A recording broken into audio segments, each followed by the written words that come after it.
लेकिन ये सब मात्र मन के कुटिल प्रयोग हैं, जिस कारण वो अपनी रक्षा कर सकेगा।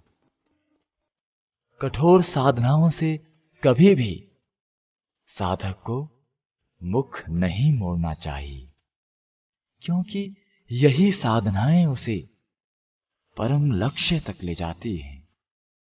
साधक जितना कठोर हो उतना ही उत्तम होता है।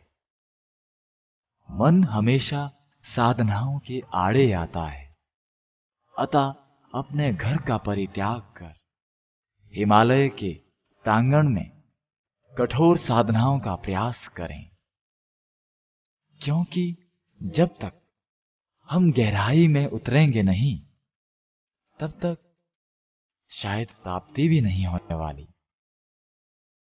भले ही तेज धूप अथवा शीतलता को सहन करना पड़े, लेकिन वही मार्ग प्रशस्त भी करते हैं।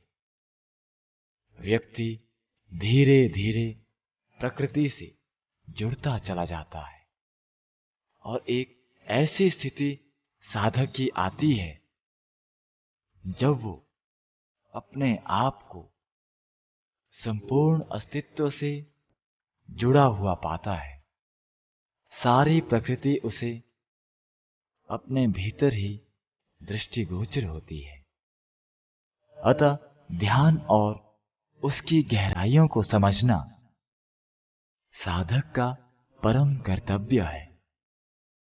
आदि काल से लेकर अनेकों ऋषि मुनियों ने इसी परंपरा को अपनाया एवं इसी माध्यम से अपनी प्राप्तियां की हैं।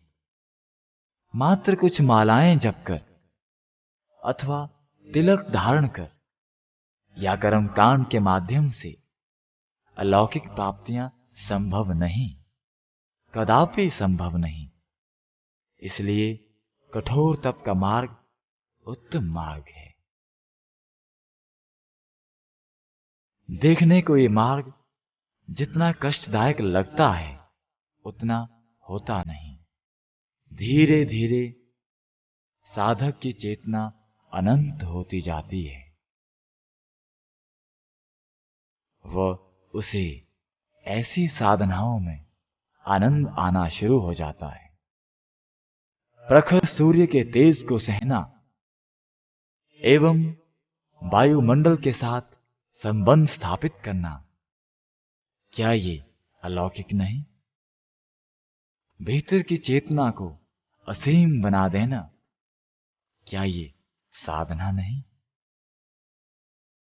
अपने आप को इंद्रिय जय बनाकर प्रकृति के मध्य स्थापित करना, क्या ये तप नहीं? और यदि आज हमारे अनुभव शिथिल हो रहे हैं, यदि आज धर्म आस्था कमजोर पड़ रही है, तो इसका कारण मात्र यही है कि हमने यह प्रणाली छोड़ दी है। हम छद्म पूजा पाठ में ही विश्वास करने लग गए हैं। हम अब खोज नहीं करना चाहते। हम उदासीन हो चुके हैं। नित्य कर्म की तरह पूजा पाठ अथवा अलौकिक विषयों को भी समाप्त कर देते हैं। जबकि ये मार्ग तो शोध का मार्ग है, खोज का मार्ग है। लगातार प्रयासों के बाद कुछ परिणाम सम्मुख प्रस्तुत होते हैं। ये कहा गया है कि यदि हजारों हजार साधक तप करते हैं तो उसमें से सैकड़ों ही उस परम समाधि को प्राप्त कर पाते हैं। लेकिन साधक को सर्वथा सकारात्मक ऊर्जा अपने भीतर रखते हुए साधना करनी चाहिए।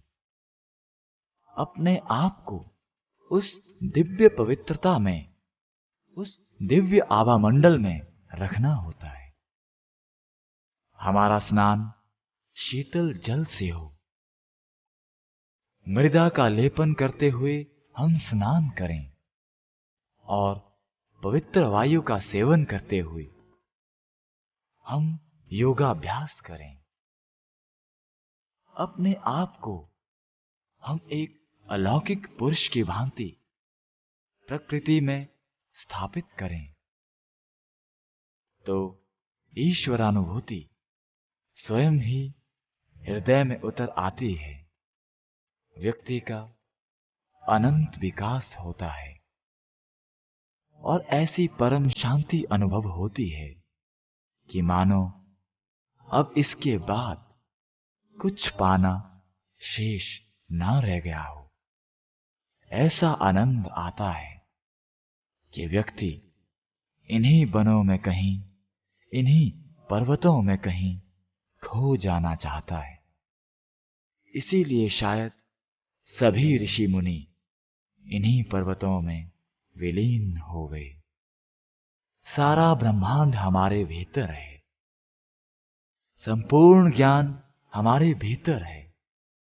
हमारे भीतर ही वो अलौकिक मार्ग है जिस पर चलकर हम परम सत्य को खोज सकते हैं। हम उस शाश्वत प्राप्ति के मार्ग पर आगे बढ़ सकते हैं। इसीलिए पूर्ण निष्ठा के साथ तप के कलिष्ठ मार्ग पर बढ़ते जाएं तो प्राप्ति अवश्य ही होगी। ये सिद्धांत मात्र सिद्धांत नहीं है, ये अनुभव है। साधनाओं को जैसा हमने समझ रखा है वे वैसी नहीं है। ईश्वरीय प्रणाली कुछ विचित्र है। वो पराज्ञान हमें भौतिक मार्ग पर चलने का ज्ञान भी देता है, आध्यात्मिक मार्ग पर चलने का ज्ञान भी देता है। योग और तप का अर्थ त्याग नहीं, उसका अर्थ तो सहज स्वीकार करना है। हम ईश्वर के प्रेम को स्वीकार करें, हम प्रकृति के प्रेम को स्वीकार करें, हम अपने हृदय के अजस्र स्रोत को स्वीकार करें। यही तो साधना प्रणाली है। हम अपने छद्म आवरणों को उतार फेंकें और ब्रह्मांड को अपने भीतर समेट लें। यही तो साधना है, यही तो तप है।